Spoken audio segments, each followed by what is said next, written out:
Baik, bismillahirrahmanirrahim. Assalamualaikum warahmatullahi wabarakatuh. Yang terhormat Ibu Yanti selaku dosen pengampu dari mata kuliah Al-Quran dan Ilmu Jiwa. Perkenalkan, saya Rahmat Fadilah dari Psikologi kelas B yang pada kesempatan kali ini akan menjelaskan tentang struktur kejiwaan manusia.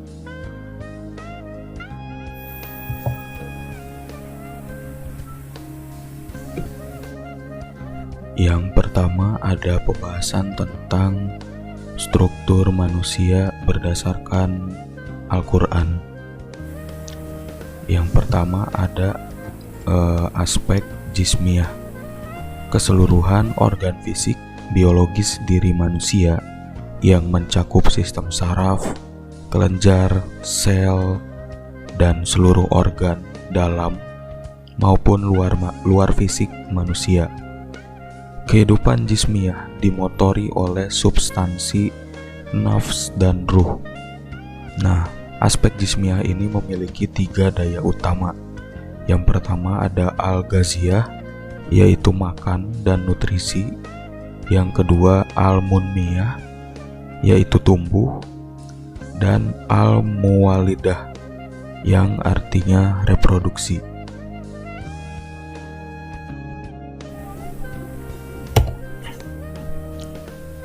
Selanjutnya ada aspek ruhaniyah. Aspek ruhaniyah ini yang pertama ada al-ruh. Al-ruh ini berasal dari Allah, memiliki daya spiritual yang menyebabkan seseorang merasa memerlukan sebuah agama. Kekuatan daya spiritual ini bergantung pada tingkat perkembangan nafs, akal, dan qalb. Jika perkembangan jiwanya mencapai tahap kesempurnaan, maka kekuatan daya spiritualnya akan mencapai puncak. Al-ruh ini merupakan sebuah potensi daya spiritualnya luhur batin manusia yang memiliki sifat ilahiyah dan memiliki daya untuk menarik dan mendorong dimensi lain untuk mewujudkan sifat-sifat Tuhan dalam dirinya, bersifat halus dan goib, serta cenderung mengejar kenikmatan ruhaniyah dan ukhrawiyah. Dan yang kedua ada al-fitrah. Al-fitrah ini adalah identitas esensial yang memberikan bingkai atau perlindungan bagi al-nafs agar tidak kehilangan sifat kemanusiaannya dan agar tidak kehilangan daya spiritualitasnya. Jika seluruh struktur jiwa masih berada pada lingkup fitrah ini, maka jiwa tidak akan kehilangan sisi kemanusiaannya. Justru sebaliknya, jika struktur jiwa melampaui fitrah ini, maka manusia akan kehilangan nafsu insaniyah, sehingga ia mengaku sebagai malaikat dan dapat juga kehilangan daya spiritualnya yang dapat menyebabkan dia jatuh terjerembab kepada perbuatan syaitan.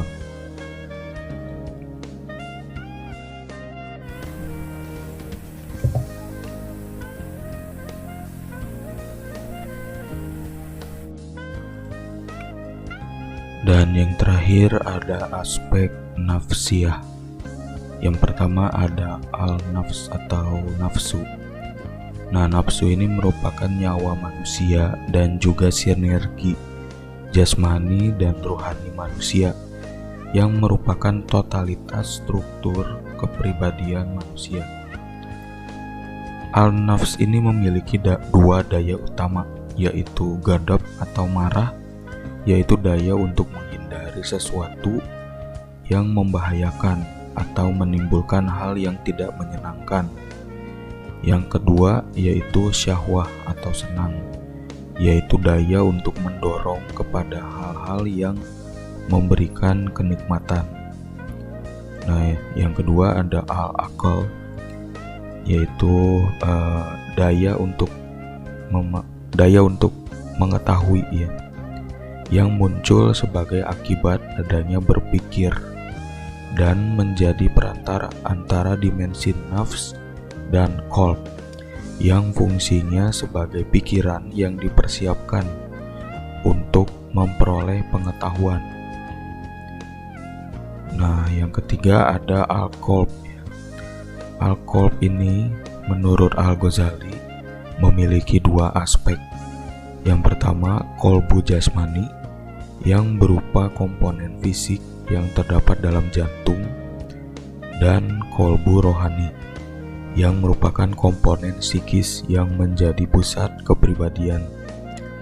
Qalb ini fungsinya sebagai pemandu, pengontrol, dan pengendali semua tingkah laku manusia, sehingga manusia tidak hanya mengenal lingkungan fisik dan sosialnya saja, namun mampu mengenal lingkungan spiritual, keagamaan, dan juga ketuhanan.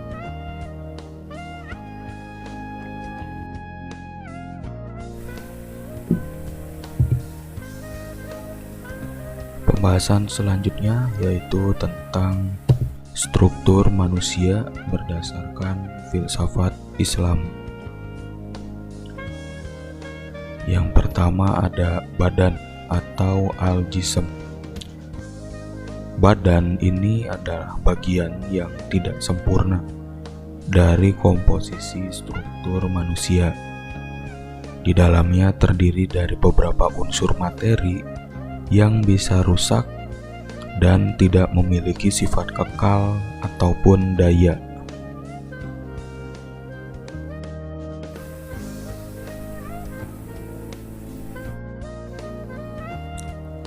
Yang selanjutnya ada jiwa hewan dan jiwa tumbuhan. Jiwa hewan ini memiliki dua daya, yaitu daya penggerak dan daya menangkap. Di dalam daya penggerak ini terdiri dari dua bagian, yaitu ada irodah atau kemauan atau aktualisasi diri yang berpusat di jantung atau hati, dan kudroh atau kemampuan berbuat yang berpusat di otot. Nah, irodah ini adalah potensi yang tidak akan menjadi aktualisasi diri dengan sendirinya, karena ia butuh rangsangan berupa informasi dari persepsi untuk menjadikan aktualisasi diri. Irodah ini ditentukan oleh bentuk positif yang kecenderungan menguntungkan dan negatif yang kecenderungannya merugikan.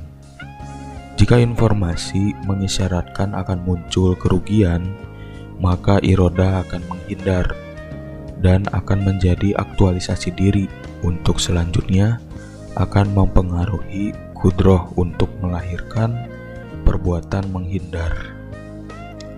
Nah, daya menangkap ini atau persepsi itu terbagi menjadi dua, yaitu daya tangkap dari luar dan daya tangkap dari dalam. Daya tangkap dari luar ini terdapat pada panca indera. Nah, informasi yang diterima oleh panca indera ini selanjutnya akan diteruskan kepada daya tangkap dari dalam untuk diproses, disimpan, dan diproduksi kembali apabila diperlukan. Nah, selanjutnya ada jiwa tumbuhan atau nabati.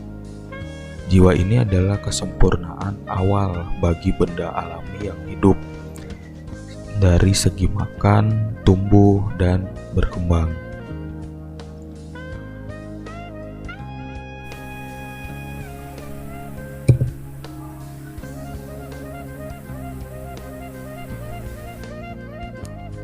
Dan yang terakhir ada jiwa rasional. Nah, jiwa rasional ini terbagi dalam dua bagian, yaitu akal praktis dan akal teoritis. Akal praktis ini merupakan saluran yang menyampaikan gagasan akal teoritis kepada daya penggerak pada jiwa hewan dan sekaligus merangsangnya untuk menjadi aktual Dengan demikian, tidak ada tumpang tindih fungsi antara akal praktis pada jiwa rasional dan daya penggerak pada jiwa hewan. Nah, jiwa rasional ini berbeda dengan jiwa lainnya dalam menjalankan aktivitasnya, karena jiwa rasional ini tidak berhubungan dengan badan. Nah, selanjutnya ada akal teoritis dan akal praktis ini bukanlah dua akal yang terpisah, melainkan dua sisi akal yang sama.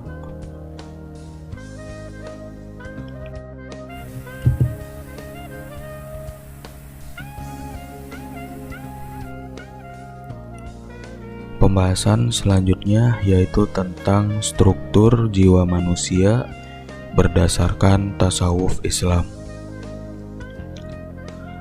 Konsep tasawuf menurut Al-Ghazali dalam menetapkan teori tasawufnya adalah berdasarkan Al-Quran dan Sunnah. Tasawuf ini terbagi ke dalam dua kelompok, yaitu tasawuf nazari dan tasawuf amali. Tasawuf nazari adalah tasawuf dalam bentuk teori, sedangkan tasawuf amali adalah tasawuf dalam bentuk praktiknya. Kemudian jenis tafsir dalam pendekatan tasawuf ada dua, yaitu tafsir al-nazari dan tafsir al-isyari. Tafsir al-sufi al-nazari adalah tafsir ayat Al-Quran berdasarkan pemahaman ajaran tasawuf.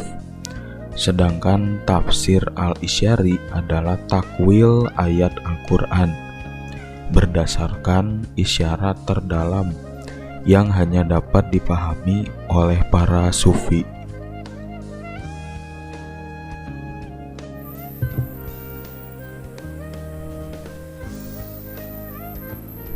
Pembahasan selanjutnya yaitu tentang struktur kebutuhan manusia. Di sini terbagi ke dalam 3 kebutuhan dasar.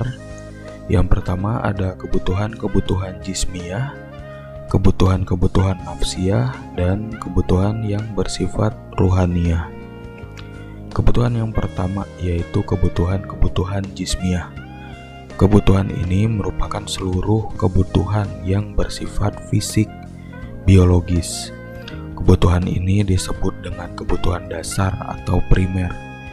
Kebutuhan dasar ini harus dipenuhi demi kelanjutan hidup manusia. Kebutuhannya ini meliputi sandang, pangan, dan papan. Jika kebutuhan ini tidak dipenuhi, maka dapat menghentikan atau bahkan menyakiti kehidupan manusia secara biologis. Yang kedua, ada kebutuhan-kebutuhan nafsiyah. Kebutuhan ini merupakan kebutuhan sejumlah kebutuhan diri manusia yang bersifat psikis atau psikologis. Kebutuhan ini disebut dengan kebutuhan sekunder. Kebutuhan nafsiyah ini meliputi kebutuhan rasa aman, tentram, seksual dari dimensi al-nafs, kebutuhan penghargaan diri dari dimensi al-akal, dan kebutuhan cinta dan kasih sayang dari dimensi al-qalb. Kebutuhan utama muncul dari dimensi al-nafs adalah rasa aman dan seksual. Dan yang kebutuhan yang ketiga yaitu kebutuhan yang bersifat ruhaniyah. Kebutuhan ruhaniyah ini merupakan kebutuhan yang bersifat spiritual. Kebutuhan ini muncul dari dimensi al-ruh dan al-fitrah. Ada 2 jenis kebutuhan, yaitu kebutuhan perwujudan diri atau aktualisasi diri dan kebutuhan agama atau ibadah.